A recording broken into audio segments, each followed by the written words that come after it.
دوسروں کو کافر کہنا اور انہیں خارج از اسلام کرنا، یہ دو رویے ہمیشہ رہے۔ صوفیاء کا رویہ تھا لوگوں کو اسلام میں داخل کرنا، اور انتہا پسندوں کا رویہ رہا اور ہے مسلمانوں کو اسلام سے خارج کرنا۔ صوفیاء اسلام میں داخل کرتے رہے، انتہا پسند ہمیشہ خارج کرتے رہے۔ یہ تکفیری رویے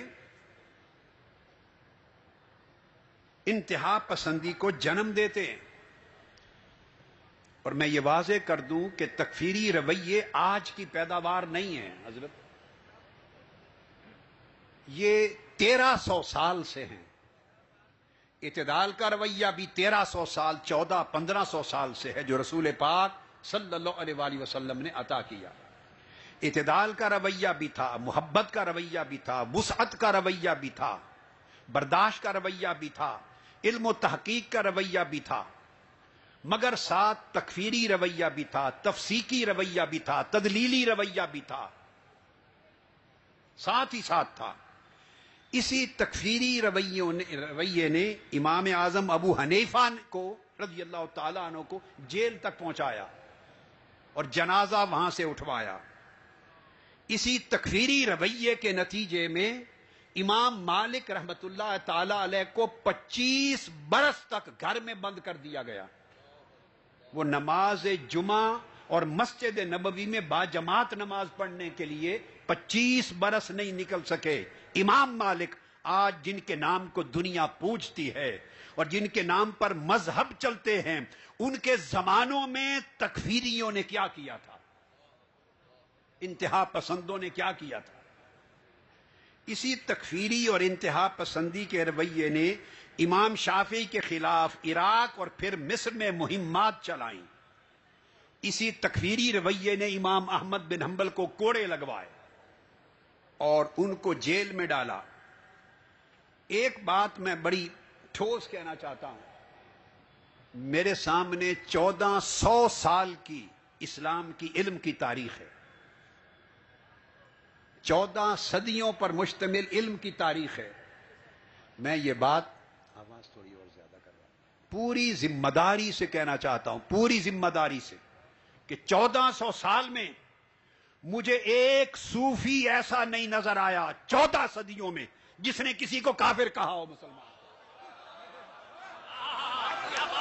کسی صوفی نے تکفیر نہیں کی، کسی صوفی نے کسی کو واجب القتل نہیں کر ڈالا، کسی صوفی نے کسی کو خارج از اسلام نہیں کیا، کسی صوفی نے کسی کو مرتد مسلمان کو نہیں کہا۔ ہاں، یہ فتوے لگتے رہے، یہ فتوے مولوی لگاتے رہے صوفیاء کے خلاف، اور ایسا ملا ہر دور میں تھا۔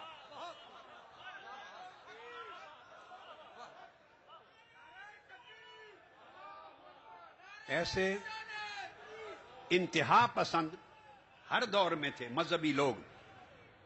حضرت ابو یزید بستامی کو اس وقت کے مفتیوں نے کفر کا فتویٰ، کافر ہونے کا فتویٰ لگا کر 7 مرتبہ بستام سے نکال دیا۔ آج صدیاں بیت گئی، دنیا ان کے دیدار کے لیے جاتی ہے۔ ان کی زندگی میں 7 مرتبہ کوشش کی پلٹ کے آنے کی، بستام میں آنے نہیں دیا، فتوے اتنے جلال کے ہوتے تھے۔ حضرت ذوالنون مصری کو زنجیریں پہنا کر، زنجیریں قیدی بنا کر مصر سے زندیق کہہ کر بغداد لایا گیا۔ حضرت سمنون محب پر کفر کا فتویٰ لگایا گیا۔ حضرت سہل بن عبداللہ تستری، جن کے حوالوں سے کتابیں بری پڑی ہیں، انہیں تستر سے نکال کر فتوے کفر کے لگا کر بصرہ لایا گیا اور وفات تک وہیں بند رہے۔ آج کتابیں ان ناموں سے بھری پڑی ہیں۔ علم کا سفر طے نہیں ہوتا ان ناموں کے بغیر، سلوک اور معرفت کا تذکرہ نہیں ہوتا ان ناموں کے بغیر، اہل سنت کا کوئی تصور ذہنوں میں نہیں ابھرتا ان ناموں کے بغیر، اہل حق کا کوئی تشخص نہیں بنتا ان کے تذکروں کے بغیر۔ ان کے زمانے میں انتہا پسندی کے رویے نے کیا کیا؟ حضرت ابو سعید الخراز پر کفر کے فتوے لگے، حضرت جنید بغدادی پر کفر کے فتوے لگے، حضرت محمد بن فضیل بلخی پر کفر کے فتوے لگے اور ان کو وطن سے نکالا گیا، حضرت یوسف بن حسین رازی پر کفر کے فتوے لگے اور ضرب دے دے کے بغداد پہنچایا گیا، وہیں شہادت ہوئی۔ حضرت شیخ شبلی ابو بکر شبلی پر کفر کے فتوے لگے، حضرت غوث ابو مدین المغربی پر کفر کے فتوے لگے، حضرت غوث ابو مدین کے ساتھ حضرت پھر شیخ ابو الحسن الشاذلی پر کفر کے فتوے لگے اور ان کو نکال دیا گیا اپنی سرزمین سے۔ مصر پہنچے، وہاں پتھر برسائے گئے، پلٹ کر اپنے وطن آئے، ادھر پتھر برسائے گئے، سمندر میں زندگی بیت گئی، اس میں حزب البحر ان پر اتری، جو آج اولیاء جن کا وظیفہ پڑھتے ہیں حزب البحر کا۔ نہ تلمسان میں رہنے کی جگہ ان اولیاء کو، نہ مصر میں رہنے کی جگہ۔ حضرت تاج الدین سبکی پر کفر کے فتوے لگے اور اس سے بڑھ کر امام غزالی پر کفر کے فتوے لگے۔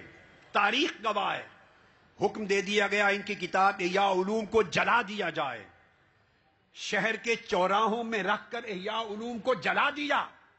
آج کوئی عالم اور صوفی احیاء العلوم کے بغیر سفر طے نہیں کر سکتا علم کا۔